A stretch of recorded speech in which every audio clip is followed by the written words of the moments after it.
দুই ডোজ টিকা নিয়ে ভারতে করোনা সংক্রমণের হার 2% কম। মৃত্যুর হার শূন্যের কোঠায়। প্রথম ডোজ নেয়ার আক্রান্ত হলেও কাবু হচ্ছেন কম।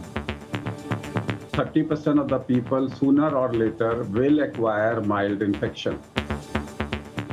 বিকল্প উৎস খুঁজে দেশে টিকাদান যে কোনো মূল্যে চালু রাখার তাগিদ।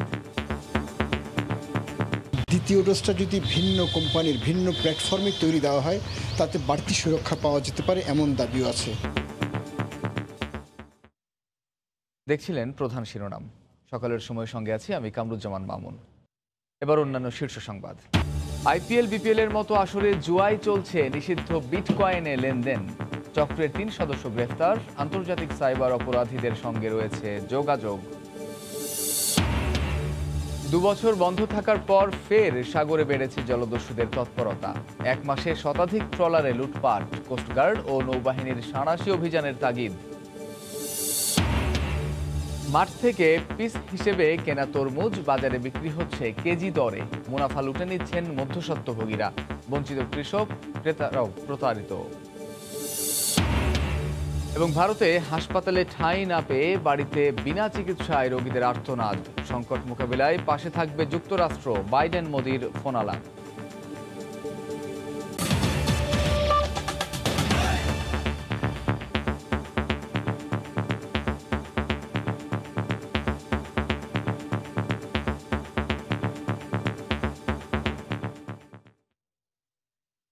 শুরুতে এই করোনা প্রসঙ্গ।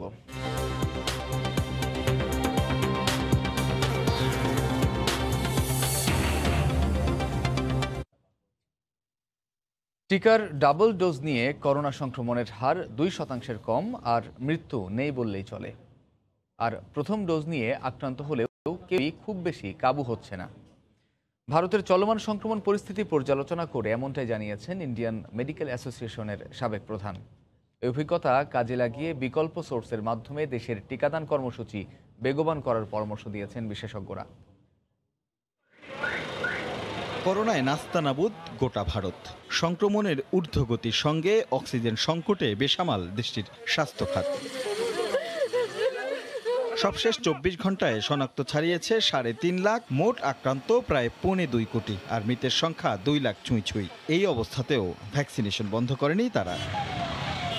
সময় সংবাদের সঙ্গে আলাপে ইন্ডিয়ান মেডিকেল অ্যাসোসিয়েশনের সাবেক প্রধান জানান, ভ্যাকসিন নেয়ার পর আক্রান্তের হার কত তার সঠিক পরিসংখ্যান না থাকলেও বিশ্লেষণ বলছে দ্বিতীয় ডোজ নিলে আক্রান্তর সংখ্যা 2% কম আর প্রথম ডোজ নিয়ে আক্রান্ত হলেও মৃত্যুর হার শূন্যের কাছাকাছি। সরকারিভাবে সঠিক তথ্য না থাকলেও পর্যবেক্ষণ বলছে টিকার 2 ডোজ নিলে আক্রান্তের সংখ্যা খুবই নগণ্য। আর সবচেয়ে বড় কথা, টিকা নেওয়া ব্যক্তি আক্রান্ত হলেও মৃত্যুর সংখ্যা কম। অন্যদিকে বাংলাদেশে 1.3 লাখ ডোজ দেয়া হলেও মোট জনসংখ্যার মাত্র 6% টিকার আওতায় আসবে। এই বাস্তবতায় সংক্রমণের গতি না কমলেও এরই মধ্যে প্রথম ডোজ বন্ধ করার ঘোষণা এসেছে। ভারত এবং বৈশ্বিক ফলাফল বিবেচনায় যে কোনো মূল্যে ভ্যাকসিনেশন চালু রাখার পরামর্শ বিশেষজ্ঞদের। আমাদের সরকারও উদ্যোগ নিচ্ছেন। আমরা আশা করি দ্রুতই আমরা ভিন্ন উৎস থেকে টিকা পাবো এবং কিছু গবেষণায় এমন দাবিও আছে যে দ্বিতীয় ডোজটা যদি ভিন্ন কোম্পানির ভিন্ন প্ল্যাটফর্মে তৈরি দেওয়া হয় তাতে বাড়তি সুরক্ষা পাওয়া যেতে পারে এমন দাবিও আছে। এরই মধ্যে চীন, রাশিয়া সহ বেশ কিছু দেশের সঙ্গে ভ্যাকসিন আনার চুক্তির কথা জানালেও কবে নাগাদ এসব ভ্যাকসিন দেশে আসবে সে বিষয়ে নিশ্চিত করতে পারেনি স্বাস্থ্য মন্ত্রণালয়। রাশেদ লিমন, সময় সংবাদ, ঢাকা। খাগড়াছড়ি জেলায় করোনা আক্রান্ত মুমূর্ষ রোগীদের চিকিৎসা সেবা দিতে কোনো হাসপাতালেই নেই আইসিইউ সুবিধা। এ কারণে মুমূর্ষ রোগীদের বিভাগীয় শহর চট্টগ্রামে নিয়ে যেতে পাড়ি দিতে হয় 120 কিলোমিটার পাহাড়ি পথ। এতে অনেক সময় পথেই প্রাণ যায় রোগীর। তাই সিভিল সার্জন সহ 3 পার্বত্য জেলাবাসীর দাবি, অবিলম্বে এই এলাকায় আইসিইউ স্থাপন করা হোক। স্বাস্থ্য বিভাগের তথ্য অনুযায়ী জেলায় দিন দিন বাড়ছে কোভিড-19 রোগী। চিকিৎসা দেওয়া হচ্ছে খাগড়াছড়ি সদর হাসপাতালের আইসোলেশন ইউনিটে। তবে মুমূর্ষ রোগীদের চিকিৎসা সেবার জন্য এখানে নেই কোনো আইসিইউ সুবিধা। এতে জনমনে উদ্বেগ যেমন বেড়েছে তেমনি তৈরি হয়েছে আস্থাহীনতা। এখন মুমূর্ষ রোগীদের চট্টগ্রামে রেফার করা হয়। এতে পাড়ি দিতে হয় 120 কিলোমিটারের পাহাড়ি পথ। দীর্ঘ পথ পাড়ি দিয়ে আইসিইউ পর্যন্ত যাওয়ার আগেই রোগীর প্রাণ হারানোর শঙ্কা রয়েছে। অধিকাংশ ক্ষেত্রে খাগড়াছড়ি করোনা আক্রান্ত রোগীরা চট্টগ্রামে গিয়ে মারা যাচ্ছে। খাগড়াছড়ি সদর হাসপাতালে আইসিইউ দরকার আমি মনে করি, এবং সরকারের এই পদক্ষেপ জরুরিভাবে নেওয়া দরকার। কিছুদিন আগে শ্বাসকষ্ট নিয়ে এক রোগী হাসপাতালে ভর্তি হয়েছেন। আইসিইউ সুবিধা না থাকায় পরদিন তিনি মারা যান। অন্যদিকে চট্টগ্রামে রেফার করা হলেও রোগী বাড়তে থাকায় সেখানেও আইসিইউ পাওয়ার নিশ্চয়তা নেই। আমরা যখনই ফিল করবো পেশেন্টের আইসিইউ দরকার, তখন মানে সেই 4 ঘন্টার মধ্যে যে রোগী ওখানে গিয়ে পৌঁছবে এটা আসলে মানে কেউ বলতে পারে না। এই মুহূর্তে খাগড়াছড়িতে আইসিইউ স্থাপন অত্যন্ত জরুরি বলে মনে করছেন বিশেষজ্ঞরা। প্রথম থেকে এখানে আমরা যে রোগীদের চিকিৎসা দিচ্ছিলাম আইসিইউর বেশি প্রয়োজন ছিল না, কিন্তু বর্তমানে যেহেতু কোভিড এখনো যায়নি এবং এটা আরও নতুনভাবে আসছে, আমরা চাই খাগড়াছড়িবাসী যেন এখানে খাগড়াছড়িতে সেবা পায়। এই পর্যন্ত জেলায় ৫,৬০২ জন করোনা পরীক্ষা করেছেন। এর মধ্যে আক্রান্ত হয়েছেন ৮৭৪ জন আর মারা গেছেন ৮ জন। সময় সংবাদ। বাংলা বাজার নৌরুট দিয়ে কর্মমুখী মানুষ ছুটছেন রাজধানীতে। বিস্তারিত জানতে ঘাট এলাকায় আছেন সহকর্মী নাসিরউদ্দিন উজ্জ্বল। সরাসরি যাচ্ছি তার কাছে। উজ্জ্বল, মামুন, এই শিমুলিয়া ঘাটে কিন্তু এখনো ঢাকামুখী মানুষের চাপ আমরা লক্ষ্য করছি। এখানে লং চলাচল বন্ধ থাকবার কারণে কিন্তু যাত্রীরা এই গাদাগাদি করে ফেরিতে দাঁড়িয়ে দাঁড়িয়ে আসছেন, এবং এই যে ঘাট আমরা যেখানে দাঁড়িয়ে আছি তার পেছনে কিন্তু ফেরি অপেক্ষা করছে, কারণ এই মুন্সিগঞ্জের শিমুলিয়া প্রান্ত থেকে কিন্তু গাড়ি বা যাত্রীদের চাপ অপেক্ষাকৃত কম, এবং মাদারীপুরের যে বাংলা বাজার ঘাট সেখানে কিন্তু চাপ অপেক্ষাকৃত বেশি, এবং সেখান থেকে কিন্তু আপনারা দেখছেন যে এই যে পদ্মা পাড়ি দিয়ে ফেরি আসছে, এবং এই ফেরিগুলো এসে এখানকার 3টি ঘাট আছে, বিভিন্ন ঘাটে ভেড়ানো হচ্ছে। ভেড়ানো মাত্রই আমরা দেখছি যে নানা রকম যানবাহন যেমন আসছে, এর মধ্যে কিন্তু লোকজনও দাঁড়িয়ে থাকা লোকজন আসছে, এবং তাদের যে এই স্বাস্থ্যবিধি সেটি কিন্তু যথাযথভাবে মানা হচ্ছে না, এবং স্বাস্থ্যবিধি না মেনে চলাচল করবার কারণে কিন্তু এখানে করোনার সংক্রমণ ঝুঁকি অনেক বেশি, এবং এখানে এই ব্যাপারে কিন্তু কোনো প্রশাসনিক কোন রকম আমরা কার্যক্রম লক্ষ্য করছি না, যে এইভাবে যে গাদাগাদি করে পার হচ্ছে এই ব্যাপারে দেখভাল করার কিন্তু কেউ এখানে নেই। বিআইডব্লিউটিসি বলছে যে তারা সাধ্যমতো চেষ্টা করছেন, এবং এখানে পহরা যে 16টি ফেরি রয়েছে তার মধ্যে 9টি ফেরি দিয়ে পারাপার চলছে। আর আমরা কিন্তু আজকে দেখছি যেটি যে এই গাদাগাদি করে স্পিড বোটেও কিন্তু পদ্মা পাড়ি দিচ্ছে, এবং সেখানকার অবস্থা আরো বেশি আমরা সংক্রমণ আশঙ্কার কারণ মনে করছি। এখানকার অনেকেই সে কথাগুলো বলছিলেন, এবং এখানে যারা পার হয়ে এই ঘাটে এসছেন, ঘাটে আসার পরে কিন্তু গণপরিবহন পাচ্ছেন বন্ধ থাকবার কারণে তারা এখানে বিভিন্ন রকম যানে করে এই স্কুটার, সিএনজি স্কুটার এবং অটোরিকশা এগুলোতে করে কিন্তু, এবং মাইক্রো বিভিন্ন যানে ভেঙে ভেঙে রাজধানী ঢাকায় যাচ্ছেন। তাতেই কিন্তু তাদের খরচ বেড়ে যাচ্ছে। তারা বলছেন যে স্বাভাবিকের চাইতে অন্তত 4-5 গুণ বেশি টাকা দিয়ে তাদের রাজধানীতে পৌঁছাতে হচ্ছে, এবং এই বিড়ম্বনার মধ্যেই কিন্তু তারা বলছেন যে করোনার সংক্রমণ ঝুঁকি এবং নানা রকম দুর্ভোগ সত্ত্বেও তাদের কাজের সন্ধানে সেখানে যেতে হচ্ছে, কারণ বিপণী প্রদানগুলো খুলে দেওয়া হয়েছে। তো এই ছিল মুন্সিগঞ্জের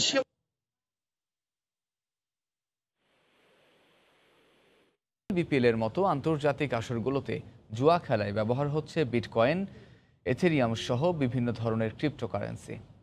চক্রের 3 সদস্যকে গ্রেফতারের পর পুলিশ বলছে আন্তর্জাতিক সাইবার অপরাধীদের সঙ্গে যোগাযোগ রয়েছে তাদের। বিশেষজ্ঞরা বলছেন ভার্চুয়াল মুদ্রার অবৈধ লেনদেনে জড়িয়ে পড়ছে তরুণরাও। বুলবুল রেজা রিপোর্ট। বিটকয়েন এক ধরনের ক্রিপ্টোকারেন্সি বা ভার্চুয়াল মুদ্রা। এই মুদ্রা ধরা ছোঁয়া যায় না, এর অস্তিত্ব কেবল অনলাইন দুনিয়ায়। কারো ব্যক্তিগত ওয়ালেট থেকে আরেকজনের ওয়ালেটে লেনদেন হয়। ওয়ালেট হলো ব্যক্তিগত ডেটাবেস যা কম্পিউটার ড্রাইভ, স্মার্টফোন বা ক্লাউডে সঞ্চিত থাকে। বাংলাদেশে ক্রিপ্টোকারেন্সি বা ভার্চুয়াল মুদ্রার ব্যবহার অবৈধ। তারপরেও জুয়া, হুন্ডি, চোরাচালান, সাইবার চাঁদাবাজি সহ অবৈধ লেনদেনে ব্যবহৃত হচ্ছে বিভিন্ন ধরনের ক্রিপ্টোকারেন্সি বা ভার্চুয়াল মুদ্রা। নিষিদ্ধ বিটকয়েনের লেনদেনের এমন একটি চক্রের সন্ধান পেয়েছে গোয়েন্দা পুলিশ। গ্রেফতার করা হয়েছে চক্রের মূল হোতাকে। তার দেয়া তথ্যের ধরা পড়েছে আরও 2 জন। অনলাইন বেটিং বা জুয়ার সাইটে বিটকয়েন সহ আরও 9 ধরনের ভার্চুয়াল মুদ্রার অবৈধ লেনদেন করে আসছিল চক্রটি। তারা অনলাইন প্ল্যাটফর্মে বিভিন্ন ধরনের গ্যামলিং সাইটে ট্রেড করত। পাশাপাশি MLM একটা ট্রেডিং তারা চালু করেছিল, যেটার মাধ্যমে এন্ড ইউজার পর্যন্ত একটা কমিশনিং বেসড ক্রিপ্টোকারেন্সি তারা আর্ন করতে পারত। পুলিশ বলছে এই চক্রের সঙ্গে দেশের বাইরের সাইবার অপরাধীদের জড়িত থাকার প্রমাণ পেয়েছেন তারা। এর মাধ্যমে কিন্তু সন্ত্রাসে অর্থায়নের ব্যাপক সুযোগ থাকে। ইলিগ্যাল ড্রাগ ট্রাফিকিংয়ের সাথে এই অর্থটুকু অর্থের সংশ্লেষ থাকতে পারে। অবৈধ অস্ত্র কেনাবেচার সাথেও এই এক্সচেঞ্জটা থাকতে পারে। সাইবার বিশেষজ্ঞরা বলছেন এসব ভার্চুয়াল মুদ্রার অবৈধ লেনদেনে জড়িয়ে পড়ছে তরুণরা। এখনকার যে অল্প বয়সী ছেলেমেয়েরা এটাতে আকৃষ্ট হচ্ছে। যতগুলো জুয়া আছে, ইন্টারন্যাশনাল ক্যাসিনো আছে, সেখানে কিন্তু এই ক্রিপ্টোকারেন্সি রিলেটেড যে এগুলো ব্যবহৃত হচ্ছে। IPLও কিন্তু অলরেডি এই ধরনের ক্রিপ্টোকারেন্সি রিলেটেড বিভিন্ন ধরনের এগুলো হচ্ছে।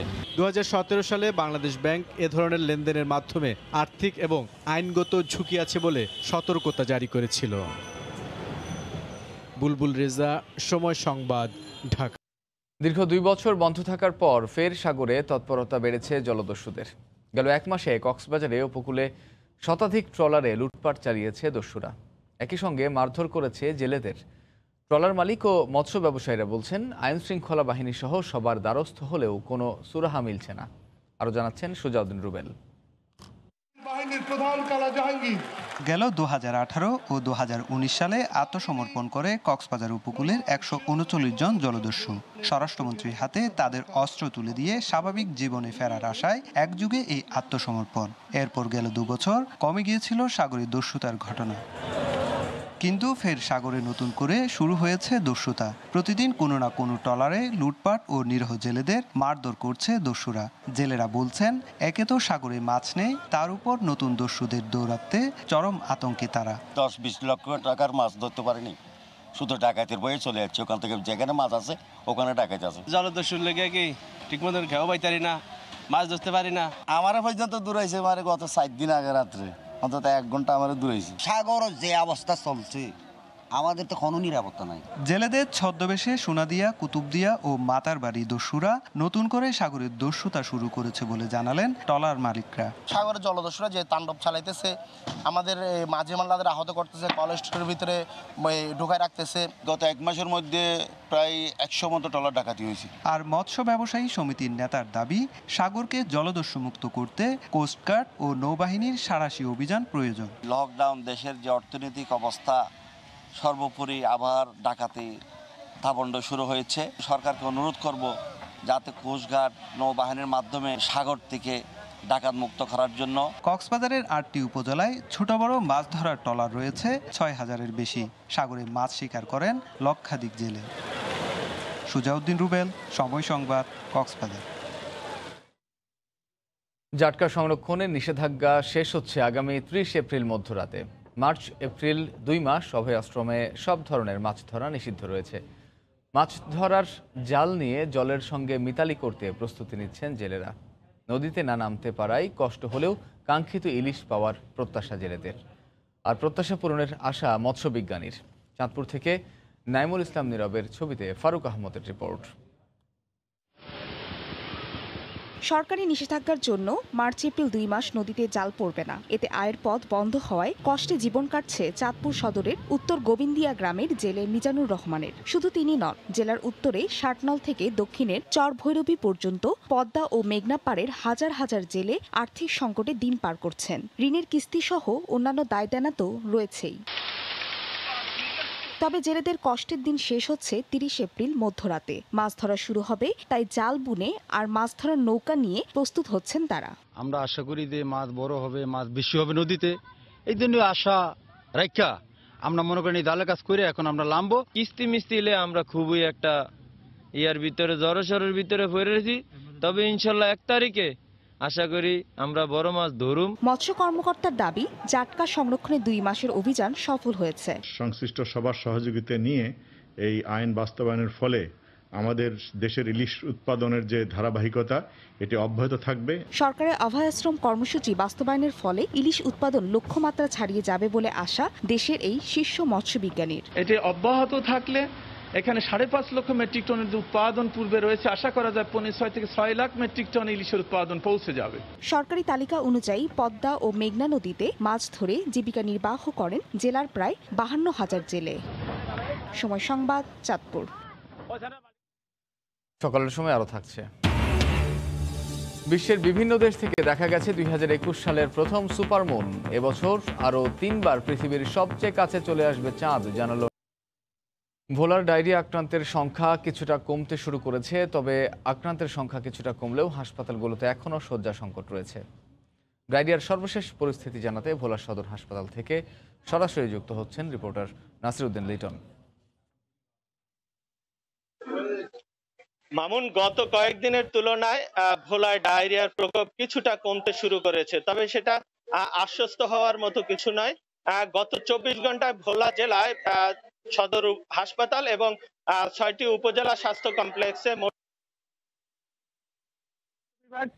আশা করছে যে তাদের ডায়রিয়া আক্রান্ত হওয়ার রোগীর সংখ্যা দিন দিন কিছুটা কমছে। তবে এই মুহূর্তে আমি রয়েছি ভোলা সদর হাসপাতালে এখন 126 জন রোগী এখানে চিকিৎসাধীন রয়েছে। এই রোগীদের চিকিৎসার অবস্থা যদি বলি, এই হাসপাতালে মাত্র 10টি ওয়ার্ড রয়েছে ডায়রিয়া রোগী চিকিৎসা করার জন্য, কিন্তু 126 জন রোগী। মোটামুটি এইখানে আমার পেছনে ডানে বায়ে যে চলাচলের জন্য হাসপাতালের করিডোর গুলো রয়েছে, এই করিডোর গুলোতে অনেকটা গাদাগাদি করে ঠাসাঠাসি করে ডায়রিয়া আক্রান্ত রোগীরা চিকিৎসা নিচ্ছে। রোগীদের অবস্থা যদি বলি যে এখানে চিকিৎসা নিতে এসে তারা আরো নতুন ধরনের সমস্যাগুলোর সম্মুখীন হচ্ছে। নেই স্বাস্থ্য বিধি মানার কোনো ব্যবস্থা, এখানে নেই পর্যাপ্ত পয় নিষ্কাশনের সুবিধা, নেই আলো বাতাস, এখানে তীব্র গরমের মধ্যে এখানে কোনো ফ্যানের ব্যবস্থা নেই। যে রোগীদের যে ধরনের সেবা শুশ্রূষা করার দরকার সেই ধরনের কোনো সুযোগ এখানে আমরা গত কয়েকদিন ধরেই দেখি না। এর মধ্যেই রোগীর স্বজন যারা রয়েছেন স্বাস্থ্যকর্মীদের পাশাপাশি তারাও তাদের রোগীদেরকে সুস্থ করার জন্য আপ্রাণ চেষ্টা করে যাচ্ছে। আর সর্বশেষ যদি বলি, গতকালকে এই গত 15 দিন বা তারও বেশি সময় ধরে যে ডায়রিয়ার প্রকোপ ছিল ভোলা জেলায়, তাতে কোনো মৃত্যুর খবর ছিল না। গতকালকে দুপুরের দিকে সদর উপজেলার পূর্ব ইলিশায় জয়নাল আবেদিন নামে একজন বয়োবৃদ্ধ লোক মৃত্যুবরণ করেছেন। তাকে মুমূর্ষু অবস্থায় বাড়ি থেকে সদর হাসপাতালে আনার পথে তিনি মৃত্যুবরণ করেন। এই মৌসুমে ডায়রিয়া আক্রান্ত হয়ে মৃত্যুর এটি ভোলার প্রথম ঘটনা। তবে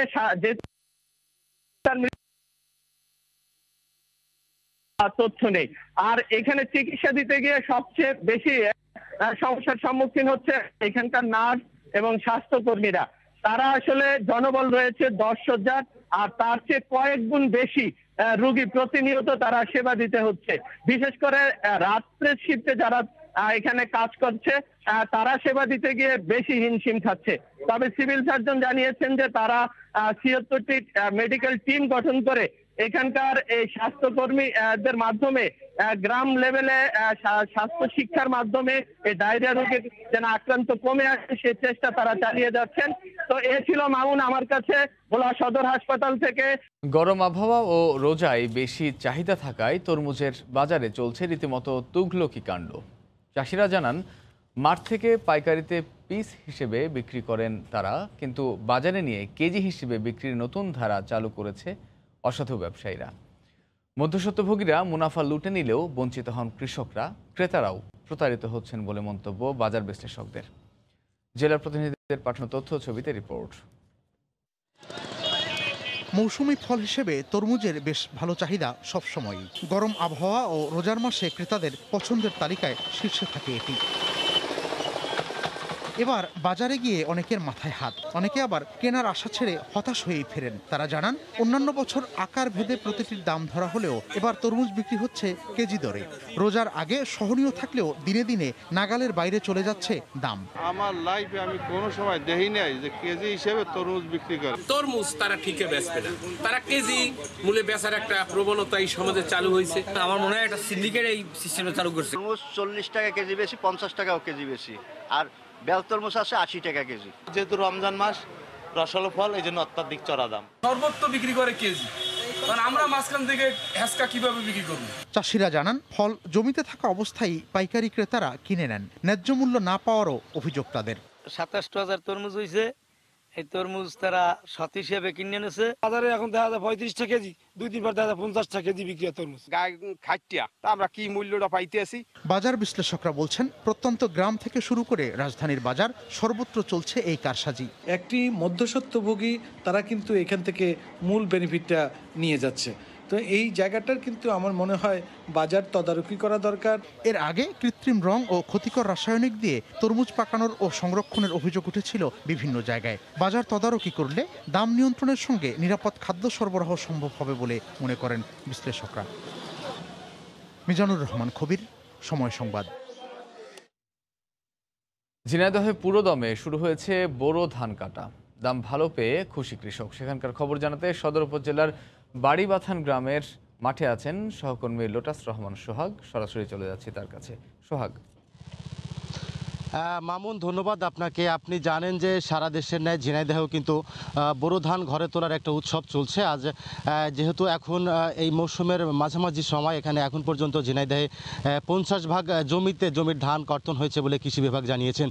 আর যেহেতু এখন পর্যন্ত কোনো বৃষ্টিপাত নাই, সামনে 1 তারিখের পরে আগামী 2 তারিখের দিকে বৃষ্টির সম্ভাবনা রয়েছে বলে কৃষি বিভাগ জানিয়েছেন। এজন্য কৃষক কিন্তু সকাল থেকেই তাদের ফসল, যে কষ্টের ফসল ধান কাটতে তাদের মাঠে কিন্তু হাজির হয়েছেন। এবং যেহেতু এখন তাপমাত্রাটা বেশি, যে কারণে কৃষক ভোর থেকেই ধান কাটছেন আর কি মাঠে।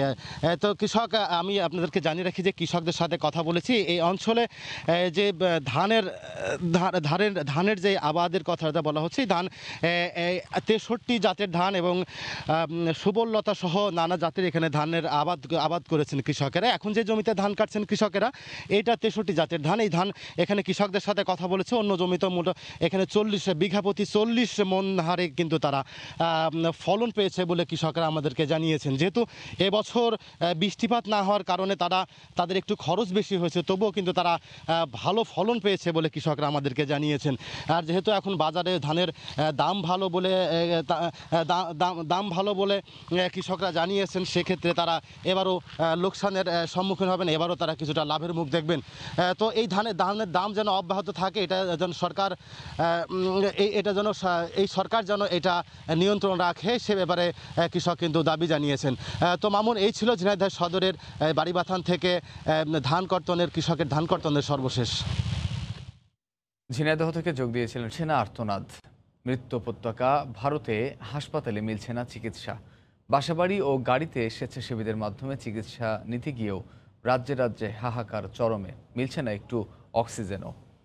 দেশটিতে একদিনে ফের প্রায় 3.25 লাখ মানুষ আক্রান্ত হয়েছেন, মারা গেছেন অন্তত 2800 জন। এ অবস্থায় নরেন্দ্র মোদীর সঙ্গে ফোন আলাপে কোভিড লড়াইয়ে পাশে থাকার ঘোষণা দিয়েছেন মার্কিন প্রেসিডেন্ট জো বাইডেন। সারা বিশ্ব থেকে যখন সহযোগিতার হাত বাড়িয়ে দেওয়া হয়েছে, তখন মুখ ফিরিয়ে নিয়েছে চীন। ভারতে ভয়াবহ অক্সিজেন সংকট। এই রোগীর জন্য সান্ত্বনা শুধু এটুকুই যে মুখে পরানো গেছে অক্সিজেন মাস্ক। হৃদয় ভাঙা আর্তনাদে ভারী চারপাশ। প্রিয় স্বজনকে একটু বাঁচানোর আকুতি শোনার কেউ নেই। किसी अस्पताल में सब जगह भगा दिया अस्पताल से। চারিদিকে হিমশিম দশা। হাসপাতালে আর তিল ধারণের ঠাঁই নেই। তাই করোনা আক্রান্ত রোগী নিয়ে ছোটাছুটি থামছেই না। অনেকে আবার বাসাতেই চিকিৎসা নিচ্ছেন, কেউ বা গাড়িতে বসেই। কিন্তু তাতেও সরঞ্জাম সংকটে ভুগছেন প্রায় সবাই।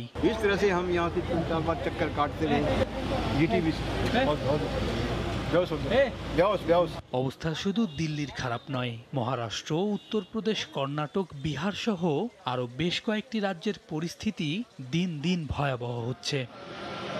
করোনা মোকাবেলায় যুক্তরাষ্ট্র ও ভারত যৌথভাবে লড়াই করবে। প্রধানমন্ত্রী নরেন্দ্র মোদীর সঙ্গে মার্কিন প্রেসিডেন্ট জো বাইডেনের মধ্যে সোমবার রাতে ফোনে আলোচনায় এই বার্তাই প্রকাশ্যে এসেছে। পরে মার্কিন বিভিন্ন দফতর থেকেও তা নিশ্চিত করা হয়। আরও বেশি করে ভারতের পাশে দাঁড়ানোর আহ্বান জানিয়েছে বিশ্ব স্বাস্থ্য সংস্থা। সাহায্যের হাত বাড়িয়ে দিয়েছে যুক্তরাজ্য, জার্মানি, ইউরোপীয় ইউনিয়ন ও সৌদি আরব সহ বিভিন্ন দেশ। তবে এমন সময়ে উল্টো পথে হাঁটছে যে দেশ থেকে করোনা ভাইরাস ছড়িয়েছে, সেই চীন। সোমবার চীনের সরকারি বিমান সংস্থা সিচুয়ান এয়ারলাইন্স ভারতের সঙ্গে আগামী 15 দিন চিকিৎসা সরঞ্জাম সহ সব ধরনের কার্গো ফ্লাইট বাতিল করেছে। এতে এমন বিপর্যস্ত সময়ে ভারত আরও বিপদে পড়তে পারে বলে আশঙ্কা করা হচ্ছে।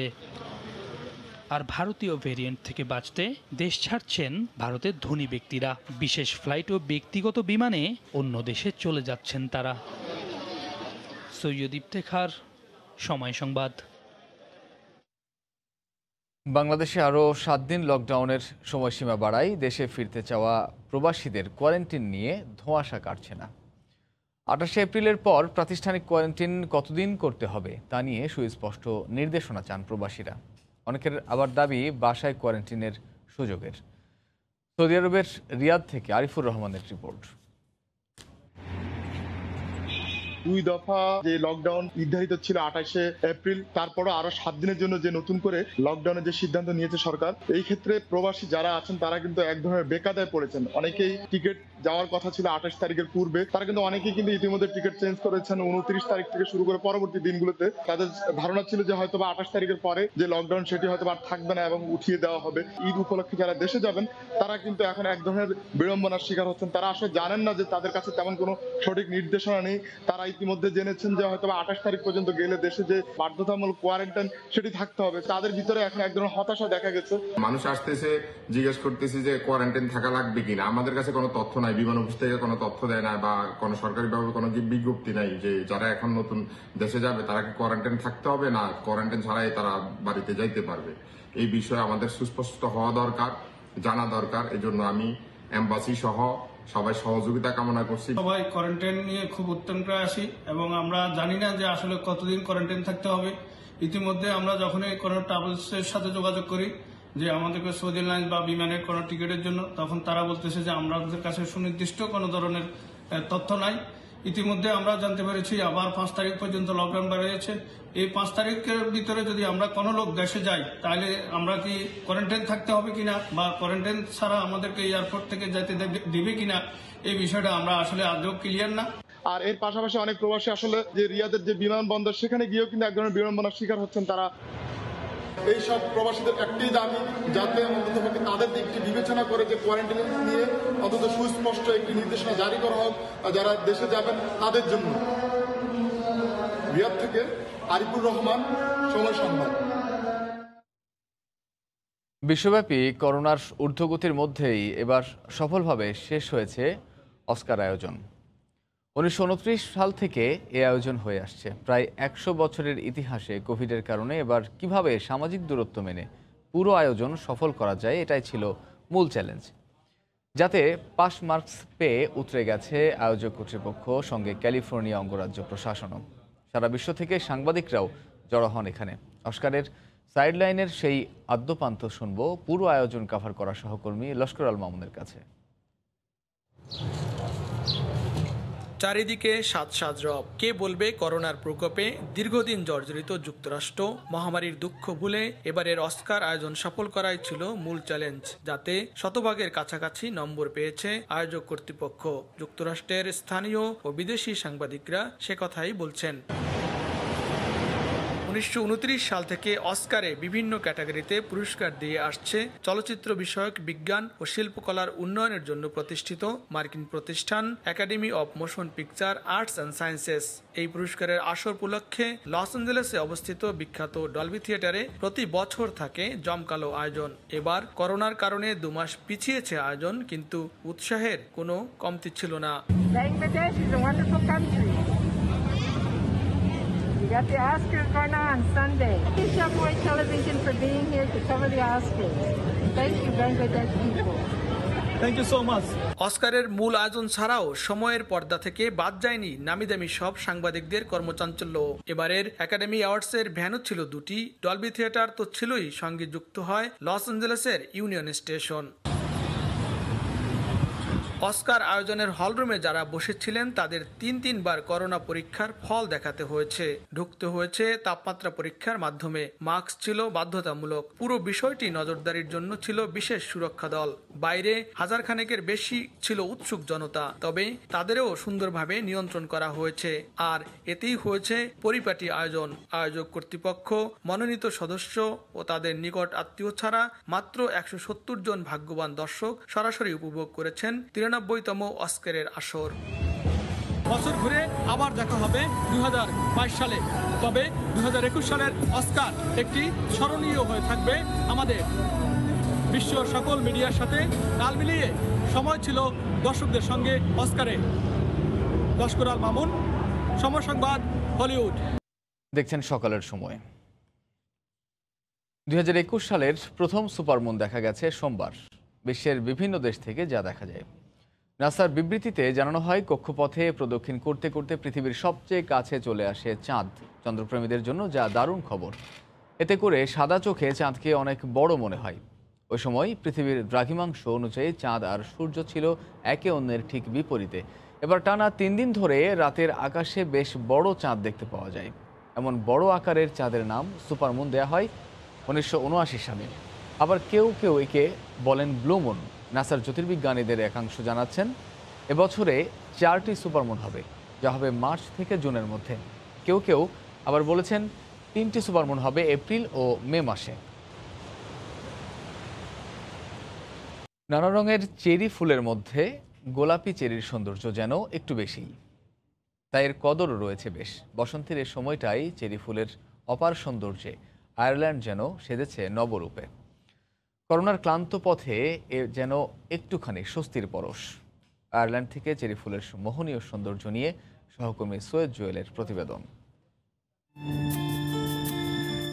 কথিত আছে চেরি গাছের নিজস্ব এক আলো আছে, যাতে রাতেও এর ডালপালা উজ্জ্বল দেখায়। আয়ারল্যান্ডে সাধারণত এপ্রিলেই চেরি ফুল ফোটে। এ সময় পুরো আয়ারল্যান্ড কি মনে হয় গোলাপি চেরির এক বাগান। সে বাগানে যেন থোকায় থোকায় শুধু গোলাপি রঙের আলোর ছটা। গুচ্ছবদ্ধ চেরির নরম পাপড়ির ছোঁয়া লাগানো মন্দোলানো হাওয়ায় মাদকতায় ভরে ওঠে চারপাশ। প্রকৃতির এই অপরূপ রূপের পরিবেশে মিশে করোনার হিংস্র চাহনি থেকে দূরে থাকতে চান ফুল প্রেমীরা, ভুলে থাকতে চান এই কঠিন সময়। আয়ারল্যান্ডে এ সময়ে বিভিন্ন প্রকার ফুলের সমারোহ ঘটে, বিশেষ করে গোলাপি এই চেরি ফুল। অন্য যে কোনো ফুলের তুলনায় এর সৌন্দর্য কয়েক গুণ বেশি, তাই মনটাও আনন্দে ভরে যায়। আর করোনার এই মহামারীর সময়ে প্রকৃতির অপার সৌন্দর্য আমাদেরকে একটু হলেও মানসিকভাবে স্বস্তি দেয়। জাপানের ইজুশিমা দ্বীপের হুনশুতে প্রথম চাষ হয় এই গোলাপি চেরি। জাপানি ভাষায় যার নাম ইয়েজাকুরা। চারিদিকে চেরি ফুলের স্নিগ্ধতায় প্রকৃতি যেন ঢাকা পড়ে আছে ভালোবাসার গোলাপি চাদরে। করোনার ঘন কালো মেঘের মাঝে যেন পরিবর্তনের এক ফালি আলো। সৈয়দ জুয়েল, সময় সংবাদ, আয়ারল্যান্ড। সকালের সময়ের শীর্ষ সংবাদ জানিয়ে দিচ্ছি আরেকবার। 2 ডোজ টিকা নিয়ে ভারতে করোনা সংক্রমণের হার 2% কম। মৃত্যু শূন্যের কোঠায়। বিকল্প উৎস খুঁজে দেশে টিকাদান চালু রাখার তাগিদ। এবং IPL BPL এর মতো আসরে জুয়াই চলছে। নিষিদ্ধ বিটকয়েনে লেনদেন। চক্রের 3 সদস্য গ্রেফতার। আন্তর্জাতিক সাইবার অপরাধীদের সঙ্গে রয়েছে যোগাযোগ। এই ছিল সকালের সময়। সঙ্গে থাকুন সময়ের।